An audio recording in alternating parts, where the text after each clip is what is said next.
Hello, welcome to 15 Minutes of Consulting Best Practices, and welcome back, David. Hi, Marie-Isabel. It's nice to see you again. Good to have you back. All right, this is a space where we answer your questions about your consulting firm to help you grow, to help you create more success. And as you know, we start by answering questions that have been submitted ahead of time to us. So let's dive right in. We encourage you to type your questions as quickly as you come in because it takes us a minute to see them. And we encourage you to participate in the discussion and add to the conversation. So don't be shy. If you're here, let us know you're here. We cannot see you. Happy Monday, John. Thank you Monday, John. for always chiming in. All right, Jaren, why don't we start by showing one of the first questions that came in during the week? Thank you. Right, this question is from Shankar. Thank you, Shankar. You've been patiently waiting. Right? What are the top 3 questions that turn the prospect discussion from their challenges, their pain points, their needs to our collaboration, our project, our engagement? Right, David? Since you're coming right back in, okay. This question is for you. Just throw me in at the deep end. That's fine. Yesterday exactly. is Sicily. Today answering questions. Okay. Right. How do we shift the conversation from? Well, first of all, Shankar, if they are describing their problems and their pain points and what they need, that's good. So you're in a good place already. To shift it from them just talking about their needs to having a conversation where it's collaborative. How do we work together to solve this? I mean, that is what the context discussion is all about. It's what our whole right side up approach is about.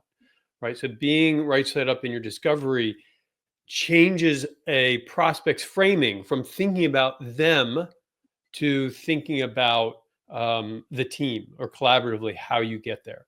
And the mere fact that you're listening and focusing on them will actually get them actually to see you as part of the, on the same side of the table, if you will. Okay, that said, you asked for 3 questions.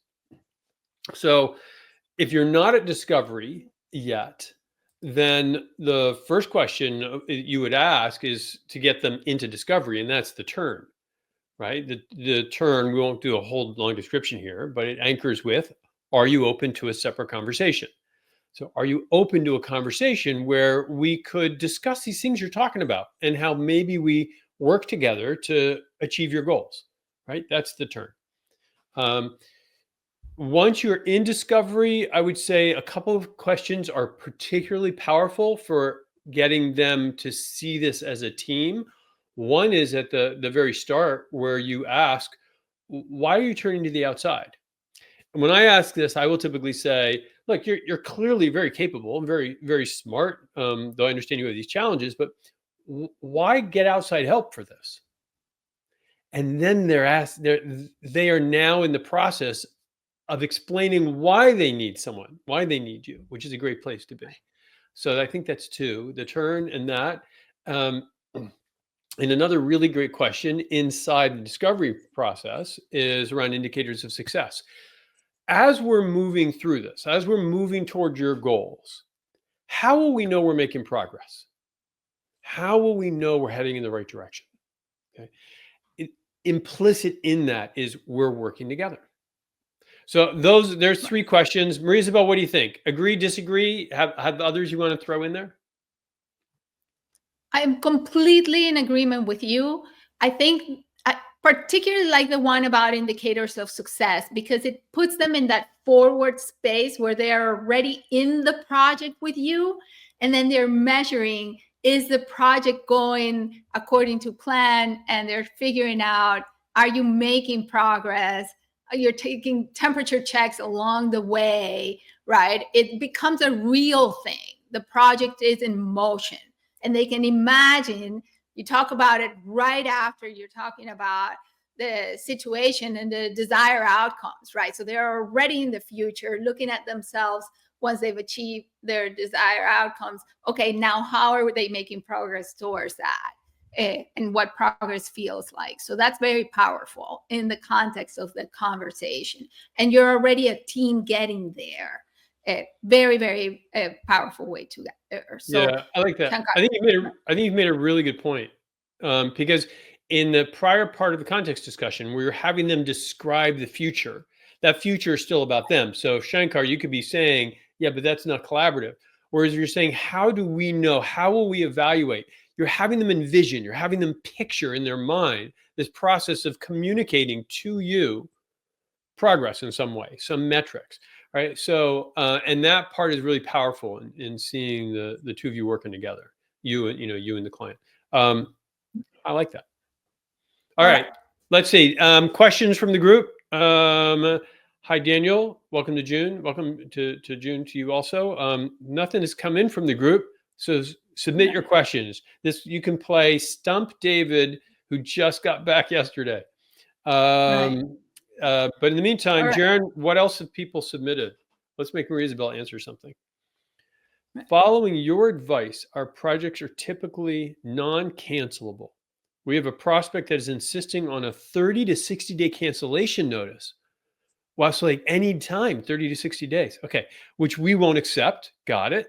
What can we propose that could represent a compromise between our positions? I'm out of ideas. Jen, you're out of ideas. All right. Well, I don't blame you. What do you think, Maria Isabel? That's a tough one. They're insisting on 30 to 60 days. What do you think? Well, I want to say first, Jen, good for you on having projects that are typically non-cancellable. This is a big shift for folks, right? When you start following our advice, folks typically imagine having clients that are like this, that would say, no, you need a short-term cancellation notice. And what you typically find is that there's no resistance or very little resistance. So now we're in the opposite scenario, right? So first, congratulations, Jen, on having shifted or being in the non-cancelable space most of the time. My initial thought is, what's the question behind the request or the motivation behind the request? Exactly, Suzanne, and thank you for chiming in. Why are they insisting, right? What's the reasoning? What's the motivation?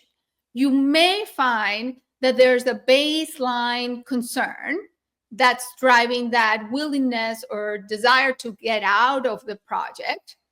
You want to address that if in fact there is one.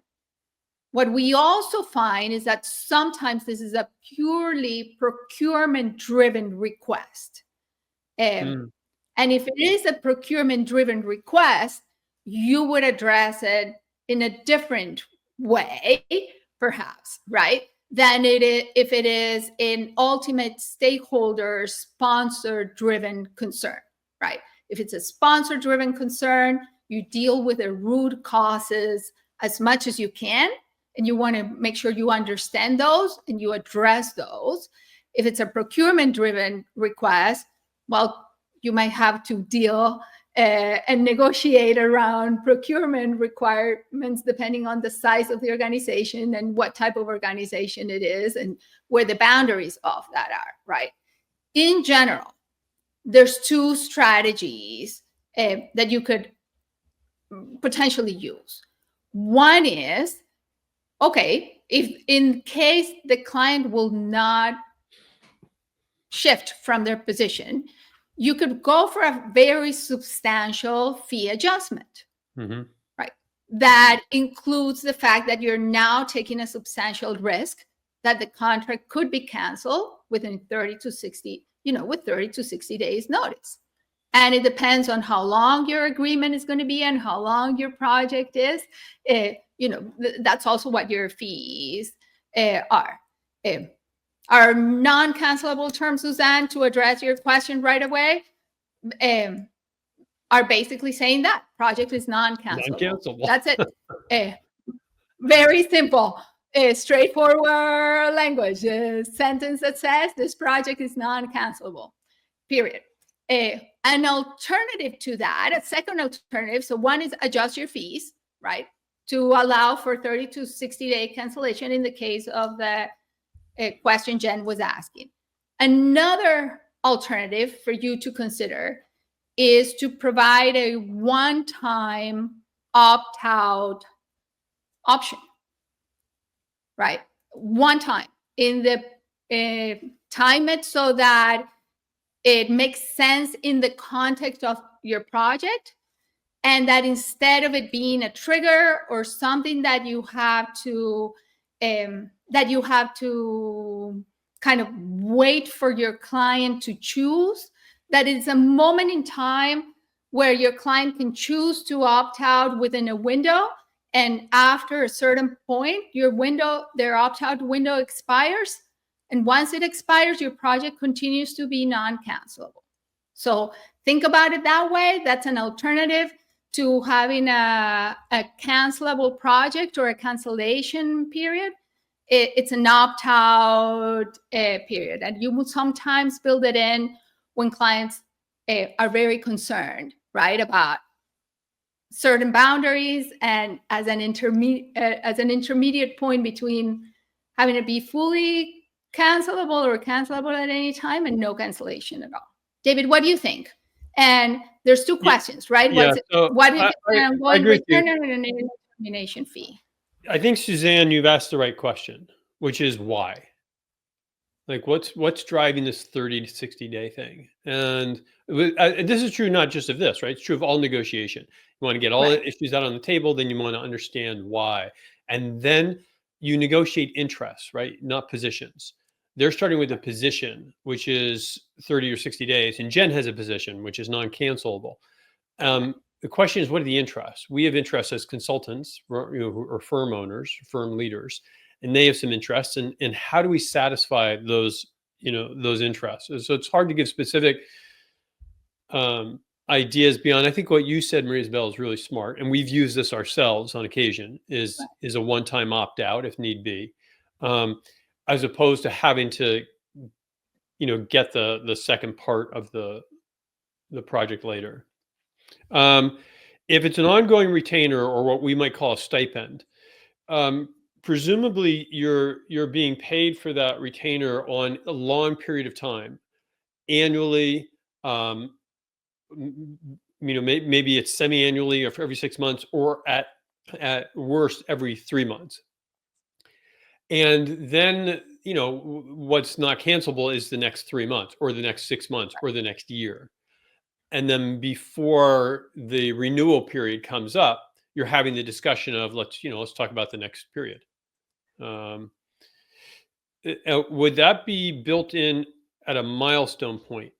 The opt-out is built in, not exactly at a milestone, I wouldn't typically say, but yet in that direction. It is at a point where your indicators of success, your metrics of success, can give you, all of you, your client and yourself, some good read on whether you're making progress. You want it fairly early on. If it's a 12-month project, we would typically do it around month 4 or month 5. So you will have charged, call it 60 to 70% of the project. And if they do opt out, they will have paid for more than half of the project for less than half of the time. So that's some cost on their standpoint, but you will have now lost project that you had been planning on, and you may have turned down other projects for. So that's a short reason on why. Right. I also would have clients pay like rent in advance. Right. They should be paying in advance multiple months. Right. Yeah. Ideally. Okay. Yeah. And you know what? We've actually, with that, we've used up our 15 minutes just about. Right. Which is crazy. So, Maria Isabel, it was nice to spend this 15 minutes with you. And for all of those of you who are watching, thank you for spending 15 minutes with me and with Maria Isabel. A few things before you go. Jaron, what do we have on our before you go? Make sure Monday Live is on your calendar so that you come back and visit us and ask questions every Monday. You don't have to worry about where the link is. Also, if you are a solo consultant, whether you're watching live or a replay, and I know a lot of you are running boutique firms, but if you happen to be a solo and you have not attended a solo practice accelerator, this would be the best investment you can possibly make in your firm. And we only do this a couple times a year. And I think registration opens this week. And it opens this week, register this week. Do not wait because folks get blocked out. We're not lying. It's limited seats and it goes really quickly. And it's an amazing program. So go there and sign up. And what else do we have? Do we have connect to us? Connect to us on LinkedIn. If we're not connected to you, please connect to me, connect to Maria Isabel. And that's it.